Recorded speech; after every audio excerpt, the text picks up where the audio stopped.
The General Staff of the Armed Forces of Ukraine has denied rumors regarding the situation in the Pokrovsk-Mirnohorod direction. None of the units of the Ukrainian Defense Forces are encircled or blocked in this agglomeration. The situation in Pokrovsk itself remains difficult, but it is fully under the control of Ukrainian defenders. This was reported by Major Andriy Kovalev, a representative of the General Staff of the Armed Forces of Ukraine. According to him, the spread of information about the encirclement of the Ukrainian armed forces near Pokrovsk may be part of enemy information and psychological operations. In reality, a comprehensive operation by the defense forces is underway aimed at stabilizing the situation. Currently, a comprehensive operation is being conducted to identify enemy forces in the urban area, destroy them, and drive the Russian occupiers out of Pokrovsk. Russian troops continue to intensify their efforts and conduct active assault operations in the Pokrovsk area. Much is at stake in this direction for Ukraine and its allies. This was stated by Ukrainian President Volodymyr Zelensky during his visit to the command post of the 7th Rapid Response Corps of the Air Assault Forces of the Armed Forces of Ukraine. The president thanked the soldiers for their service in this hotspot, emphasizing its strategic importance. This is very important, because it's not just our land. Above all, it is the enemy's psychological pressure on our state and on all our allies. And much is being decided precisely in this direction. At the same time, Colonel retired of the Armed Forces of Ukraine military expert, pilot and instructor Roman Svitan warned about possible provocations by the Russians in Pokrovsk. According to him, Russian occupiers in Pokrovsk entered the rear of Ukrainian forces wearing civilian clothes. The Russians gathered in the city posing as civilians and then began combat operations. It is quite likely that the invaders may resort to this method again. According to analysts from the Deep State Project, Pokrovsk is being gradually absorbed. The occupiers are setting up positions in the city. Russian troops also have places to amass forces and control their logistics. The authors of the report note that at the same time, the Ukrainian armed forces continue both clearing operations and the elimination of the enemy by all available means. Drone pilots play a key role.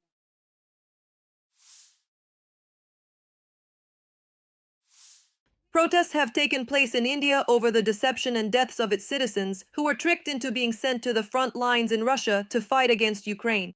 Dozens of families from different states in India are demanding that their loved ones be brought home and that those responsible for the recruitment be punished. According to relatives, young men were recruited through agents who promised them legal jobs with high salaries and accommodation. But instead, they were pressured into signing contracts in Russian and sent to the front lines with minimal training. The protesters held placards with photos of the young men in uniform. Some of them have died. According to media reports, the families of those killed are not receiving any compensation from the Russian authorities. One of the placards read, "Putin, stop killing innocent Indians."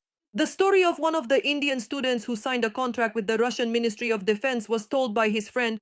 Yes, my friend. Well, he signed the contract and then just 10 days later, that's it. I don't know where he is. How do you say it? It's body, nobody after all, as they say. Meanwhile, North Korea in September sent about 5,000 so-called builders to the Russian Federation to help restore infrastructure. This was stated by South Korean lawmaker Lee Sung-kwon. About 5,000 North Korean construction troops have been gradually redeployed to Russia since September and are expected to be mobilized for infrastructure restoration.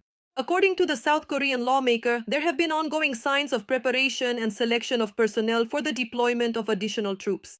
At the same time, according to South Korean intelligence, about 10,000 DPRK military personnel are currently deployed near the Russian-Ukrainian border. South Korea estimates that at least 600 North Korean soldiers have been killed in the war in Ukraine and thousands more have been wounded. Analysts emphasize that the DPRK receives financial aid, military technology, food, and energy resources from the Russian Federation in exchange for supplying troops. Thanks to this, Pyongyang is able to avoid the consequences of international sanctions imposed on its nuclear and missile programs. In turn, an international sanctions monitoring group wrote in its report last month that North Korea plans to send 40,000 workers to Russia, including several delegations of IT specialists. According to UN sanctions, North Korean workers are prohibited from earning money abroad. At the same time, 2 captured North Korean soldiers have stated that they want to escape to South Korea. The Constitution of South Korea stipulates that all Koreans, including those from the North, are full citizens. This rule also applies to prisoners of war in Ukraine. It is known that about a year ago, the defense forces captured the first North Korean soldiers who were fighting against Ukraine in the Kursk region. The North Koreans did not speak Ukrainian, English, or Russian, so communication with them was only possible through Korean interpreters. At the time of capture, one of the foreigners had a Russian-style military ID issued in the name of another person registered in the Republic of Tuva, Russian Federation. The other North Korean had no documents at all. Additionally, Ukrainian intelligence has released new evidence of war crimes committed by international mercenaries from Colombia serving in the Russian army.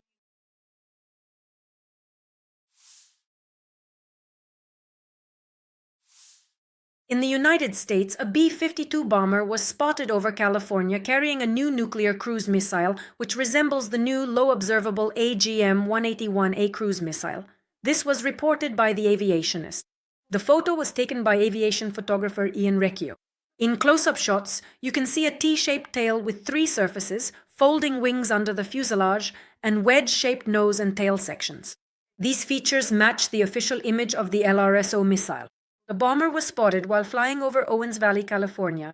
According to the plans of the U.S. Air Force, the new AGM-181A long-range standoff missile is intended to replace the outdated stockpile of B-version ALCM nuclear warhead missiles.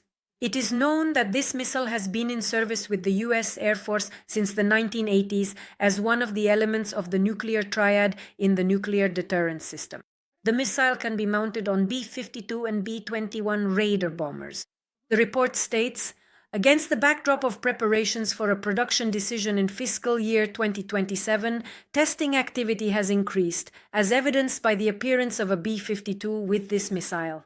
Earlier, Newsweek wrote, the US has already scheduled the first tests of the nuclear missile because Russia and China continue to test their arsenals. Last week, the head of the White House ordered the Department of Defense to immediately begin testing nuclear weapons. It is also known that the U.S. Space Force is preparing to deploy 2 new remotely controlled weapons systems designed to jam Chinese and Russian satellites, Bloomberg reports. Earlier, the media reported that in September, B-52 strategic bombers took off from U.S. bases heading toward Europe. This sudden redeployment took place against the backdrop of an act of aggression against a NATO country. Russian drones breached Polish airspace and caused material damage. Polish air defense opened fire on aerial targets. The Caucasus is rearming. In Azerbaijan, new air defense missile systems produced by China were shown for the first time ahead of the military parade. We are talking about the Chinese FD-2000B surface-to-air missile system. Previously, such a system had not been seen in the country's military arsenal, writes Unian, citing Militarny.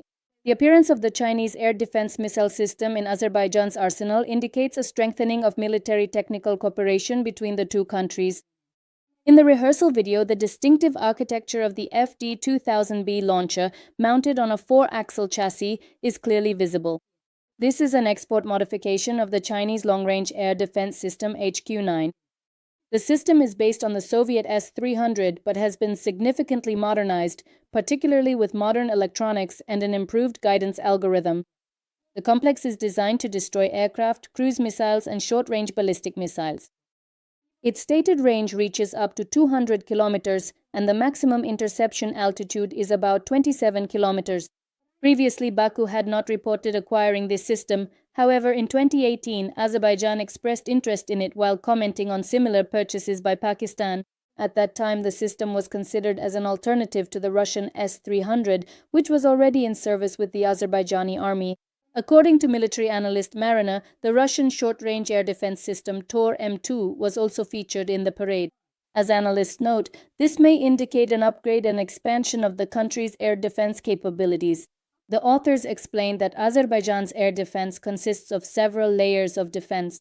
They have Russian Tor-M2 and S-300 systems as well as the Israeli Barak MX system.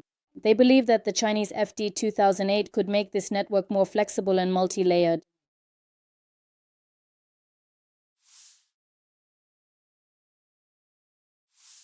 On November 5th, Yekaterina Mizulina, head of the so-called Safe Internet League of the aggressor country Russia, and the singer Shaman demonstratively registered their marriage at the registry office in temporarily occupied Donetsk. I now pronounce you, by the power vested in me, husband and wife.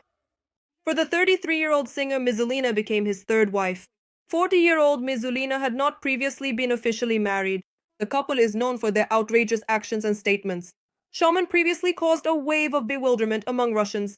He decided to congratulate Yekaterina Mizulina on her birthday in an original way. In the video, he and Mizulina are walking through the forest, after which the couple finds a large box tied with a ribbon in the colors of the Russian flag. Inside was the logo of a newly created party called We. Yekaterina, for your birthday, I'm giving you something that no one has ever given anyone else in this world. I'm giving you a party, and our party will be called We. Yekaterina Mizulina is known for her anti-Ukrainian stance and her attacks on freedom of speech in Russia. She advocates for censorship in the Russian segment of the internet, initiating sanctions and fines for Russian media outlets. The Mirror notes that she seeks to eradicate criticism of the dictator, especially regarding the war against Ukraine. Mizulina has also repeatedly filed complaints with law enforcement agencies against bloggers and musicians. For example, she previously reported her newlywed husband Yegor Krid's competitor to the authorities. She did not like his large-scale concert at Luzhniki. In one of her interviews, Mizulina criticized people who left Russia because of the war.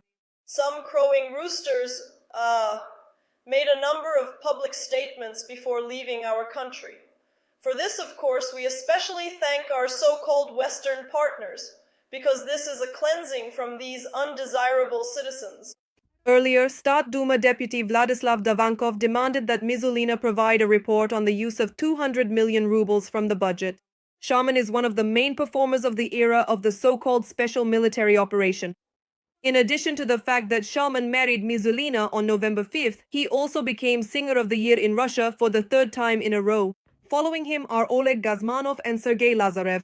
It is known that Shaman supports Russian aggression against Ukraine. He has performed concerts in the occupied Donbass and the Crimean Peninsula. On his Telegram channel, Shaman posted a video with the caption, "Crimea is Russia." Also in February 2023, Shaman, also known as Yaroslav Dronov, was in the temporarily occupied part of the left bank of Kherson region, where he performed at a commissioned concert in support of the Kremlin regime. For supporting the Russian invasion of Ukraine, the singer is under sanctions from 27 EU countries, Ukraine and Canada.